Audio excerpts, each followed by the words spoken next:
สวัสดีครับพ่อแม่พี่น้องป้องปายเมื่อสุขุสุคนเนาะมื้อนี้มากินยำปลากระป๋องน้ำเบาพรเด้อนี่ปลากระป๋องยำนี่เนาะนี่แหละพ่อแม่พี่น้องอยู่เฮ็ดเวียกเฮ็ดงานอยู่ไทยมันก็สะดวกสบายเนาะอ่า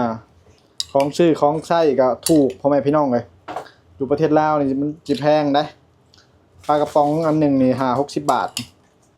ประเทศไทย19 บาทเนาะเพราะว่าบ่ได้เสียค่าภาษีพ่อแม่พี่น้องนี่แหละตอนนี้ก็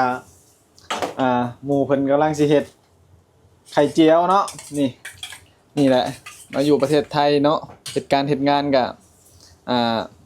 เฮ็ดอยู่เฮ็ดกินได้เนาะเจ้านายพาเฮ็ดได้เนาะซื้อของมาเฮ็ดกินก็ได้พ่อแม่พี่น้องนี่แหละพ่อแม่พี่น้องอยู่ร้านอาหารก็ง่ายสะดวกสบายเนาะพ่อแม่พี่น้องนี่แหละเฮามาเฮ็ดงานอยู่ไทยนี่แหละ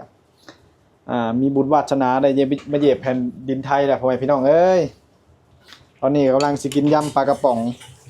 รักบ่พรสิยำแซ่บหรือบ่เนาะมันต้องใส่หยังเด้ยำปลากระป๋องนี่บ่พรใส่หยังนี่ใส่หมักพริกใส่กระเทียมใส่ใบมะกรูดใส่หอมแดงปรุงรสบีบมะนาวจักหน่อยหนึ่งก็พอกินแล้วเนาะพ่อแม่พี่น้องเพราะว่าปลากระป๋องมันก็แซ่บอยู่แล้วนะปลากระป๋องมันก็แซ่บอยู่แล้วตอนนี้ก็เฮ็ดเจียวไข่เนาะบ่พรลืมเอาไม้ถือกล้องมาเจียวไข่เนาะพ่อแม่พี่น้องอยู่กับหมู่ตอนนี้ก็กำลังเสียดเจียวไข่เนาะเจียวไข่เนาะไข่เจียวหรือไข่ข้นบ่จัก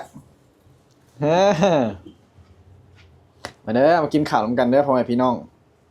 นี่แหละชีวิตคนงานคนลาวเฮ็ดงานอยู่ไทยเนาะมีหยังก็กินไปพ่อแม่พี่น้องเลยกินประหยัดเอาจะได้ซะเงินคำมันหายากเนาะนี่แหละพ่อแม่พี่น้องกำลังสิกินข้าวกินน้ำเห็ดยำปลากระป๋องมื้อนี้บ่พรเห็ดยำปลากระป๋องกับไข่เจียวพ่อแม่พี่น้องเอ้ยกินซำนี้ก็อิ่มก็แซ่บละเนาะตอนนี้รอไข่เจียวอยู่เอาพรยำปลากระป๋องแล้วหมู่เพิ่นสิเฮ็ดไข่เจียวกินมื้อนี้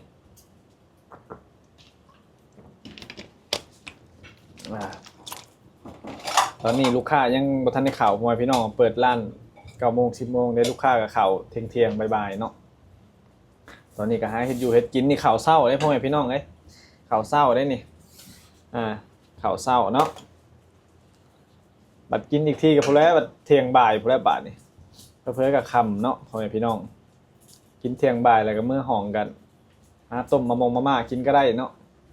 บ่ยากนะบ่พรเป็นคนกินง่ายอยู่ง่ายจ้ำแจ่วมักพริกก็ได้ตอนนี้กำลังหุงข้าวเนาะข้าวอ้ายเพิ่นมาให้เนาะพ่อแม่พี่น้องโอ้ยขอบคุณขอบใจเด้อสำหรับข้าวสารอาหารแห้งที่ฝากมาให้บ่พรเนาะแล้วก็หม้อหุงข้าวพ่อแม่พี่น้องตอนนี้หุงข้าวอยู่หุงข้าวในร้านนี่แหละเนาะเพิ่นให้หุงกินได้เลยนะเจ้านายอยู่ไทยกับเพิ่นเฒ่าแก่เพิ่นก็ใจดีพ่อแม่พี่น้องเอ้ยอยู่เฮ็ดกินได้เพิ่นว่าไข่เจียวไข่เจียวไข่เจียวลองชิมเบิ่งไข่เจียวเนาะแต่ว่าไข่เจียวเขาหนาเพิ่นนี่ไข่เจียวกินเนี่ยพ่อแม่พี่น้องเลยกับข้าวกับน้ำเนาะแซ่บพ่อแม่พี่น้องมันก็ชุดยอดมันไข่เจียวเนี่ยแซ่บหอมย่องกับข้าวเด้อไข่เจียวตอนเที่ยงจักเจ็ดยังกินมานี่ต้มปลาแจ่วกินเนาะพ่อแม่พี่น้องป่นปลาเฮ็ดน้ำพริกปลากินตอนเที่ยงวางแผนไว้แล้วตอนนี้ก็กินในปลากระป๋องก่อน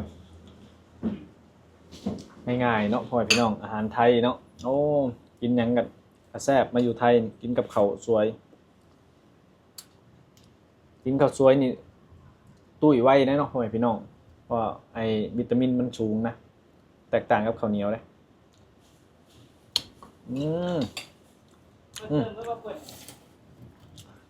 ใช้มีของหวานนำพ่อแม่พี่น้อง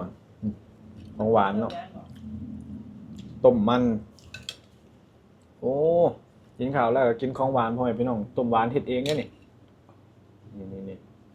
เฮ็ดเองเลยเนาะ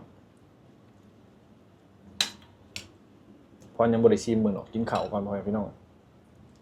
ของหวานเนาะโอ้ ของหวานแล้วกินในกินข้าวแล้วกินของหวานสิบโอนบ่บัดนี้เนาะพ่อแม่พี่น้องคักตอนนี้ก็นั่งรอหมู่อยู่พ่อแม่พี่น้องรอข้าวสุกก่อนรอข้าวสุกกำลังหุงข้าวอยู่เนาะข้าวอ้ายเพิ่นเอามาให้มันนะกำลังสิมาหุงพ่อแม่พี่น้องเลยมาเด้อกินข้าวกินน้ำน้ำกันเด้อไข่เจียวเนาะป้าพรเป็นคนกินง่ายอยู่ง่ายประหยัดเนาะพ่อแม่พี่น้องอยากมีเงินเฮามาเฮ็ดงานอยู่ไทยเนาะเฮาอยากมีเฮาก็ต้องประหยัดอดออมเอาเพราะว่าถ้าเฮาทุ่มเฟ้ยเนาะหรือว่าติดลิ้นติดเที่ยวมันก็บ่มีเงินมีทองส่งให้ครอบครัวพ่อแม่พี่น้องป้าพรก็ตั้งใจคือไว้นั่นแหละอยากได้เฮือนเนาะเฮือนก็ที่ป้าพรดินป้าพรที่ป้าลุงเพิ่นให้ก็ที่ป้าพรรีวิวนั่นแหละพ่อแม่พี่น้องเลยนั่นแหละป้าพรสิเฮ็ดเฮือนก่อนเนาะเฮ็ดเฮือนแล้วป้าพรก็อยากได้ค่าซื้อดินพ่อแม่พี่น้องเก็บเงินก่อนจะค่าซื้อดินมาปลูกหมักกาแฟพอหมักกาแฟเป็นราคากับบ่พรอยากเฮ็ดสวนยางเนาะอยากได้อย่างนี้ก็หาประหยัดอดออมเอาพ่อแม่พี่น้องมันบ่ยากหรอกบ่พรว่าเนาะขอเพียงแต่อยู่ดีมีแฮงเนาะมีงานมีการตอนนี้บ่พรก็ได้งานในการเฮ็ดดีๆแหละเนาะเจ้านายก็ใจดีเนาะพ่อแม่พี่น้องบ่พรก็มีแต่ตั้งใจเอาบัดนี้บ่พรก็ตั้งใจไว้ว่า 4-5 ปีนี่ต้องได้น้องพ่อแม่พี่น้องต้องได้อย่างน้อยนี่ 2-3 ปีต้องได้เฮือนเนาะแต่ว่าตอนนี้เฮือนอยู่ลาวกับค่าใช้จ่ายมันแพงพ่อแม่พี่น้องบ่คือแต่ก่อนเนาะแต่ก่อนนี่ 2-3 แสนบาทนี่ได้เฮือนทุกวันนี้ยากละของแพงแฮงเนาะเงินบาทขึ้นแต่ของแพงเงินเฟ้อคือเว้าเลยของทุกสิ่งทุกอย่างเป็นของนำเข้าเฮาไปซื้อมันก็แพงนะอยู่ประเทศลาวนั่นแหละจักปีใดสิได้เฮือนก็ได้สู่ไปเนี่ยพ่อแม่พี่น้องเลยเพราะว่าได้มาอยู่ไทยมันน่าจะได้อยู่ดอกบ่พรว่าแต่ว่าสิได้ช้าได้ไวยังบ่ฮู้เบิ่งไปนี่แหละเนาะพ่อแม่พี่น้องมาเด้อกินข้าวนำกันนี่มาพ่อแม่พี่น้องเอ้ยกินข้าวนำกันนี่ข้าวสุกแล้วนี่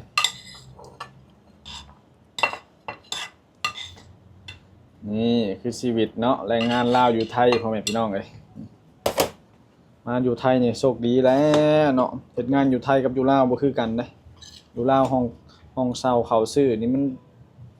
เดือนละล้าน5แสนมันอยู่ยากได้พ่อแม่พี่น้องบ่คืออยู่ไทยเงินเดือนละหมื่นถ้าเฮาประหยัดเอานี่มันก็ได้แหล้วเนาะคือบ่พรมาอยู่บ่พรก็โชคดีเนาะเจ้านายเพิ่นเช่าห้องให้พ่อแม่พี่น้องแซ่บอยู่ได้ยำปลากระป๋อง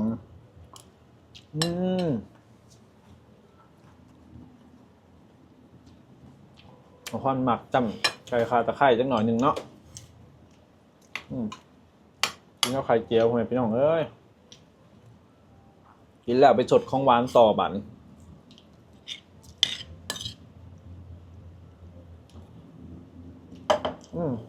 ไข่เจียวเนาะ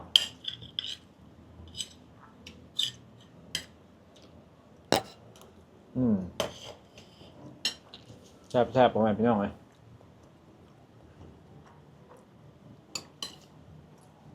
ยำปลากระป๋องกินปลาหลายๆกับมีวิตามินเนาะพ่อแม่พี่น้องบำรุงสมองเขาว่ะแม่นบ่ให้พี่น้องกินปลานี่บำรุงสมองแม่นบ่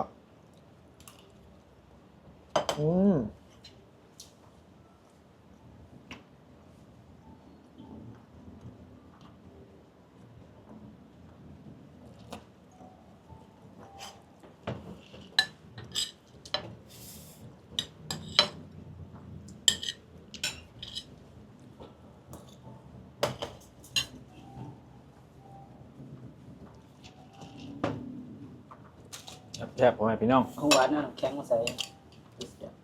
กินข้าวแล้วก็เอามาเห็นเนาะเราจะเปิดไฟขอใช้ลายมันจืดของหวานใช้ลายก็จืดน้ำแข็งมักกินร้อนๆไปนี่แล้วตอนเย็นๆแต่ว่าเสียเพราะมักอุ่นๆเนี่ยแต่คนมักบางคนเขาก็มักเย็นๆเนาะพ่อแม่พี่น้อง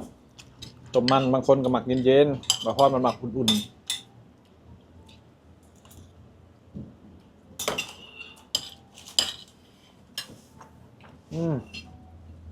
แซ่บพ่อแม่พี่น้องเลย กินมันก็เสียบนะมีความสุข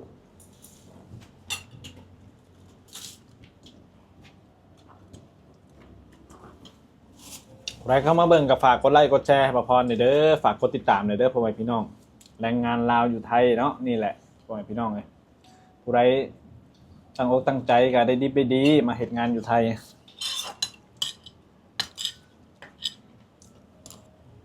เนี่ยให้เบิ่งนี่พ่อแม่พี่น้องเงินเดือนละ15,000ไผนี่เนาะเงินเดือนละ15,000 16,000ผู้ใดนี่เฮ็ดงานอยู่ลาวนี่10-20 ปียังบ่ได้เด้อพ่อแม่พี่น้องเอ้ยเงินเดือน15,000 16,000เดี๋ยวขอสิสัมภาษณ์เพิ่นเนาะเพิ่นมาจากปีแล้วนี่เดือนละ15,000 16,000ผู้ใดพ่อแม่พี่น้องเอ้ยเพิ่นมาอยู่แตะดนแล้วได้นี่แหละนั่นแหละพ่อแม่พี่น้องบ่าวพรขอลงคลิปก่อนเด้อพอได้เข้ามาก็ฝากกดติดตามบ่าวพรนี่เด้อพ่อแม่พี่น้อง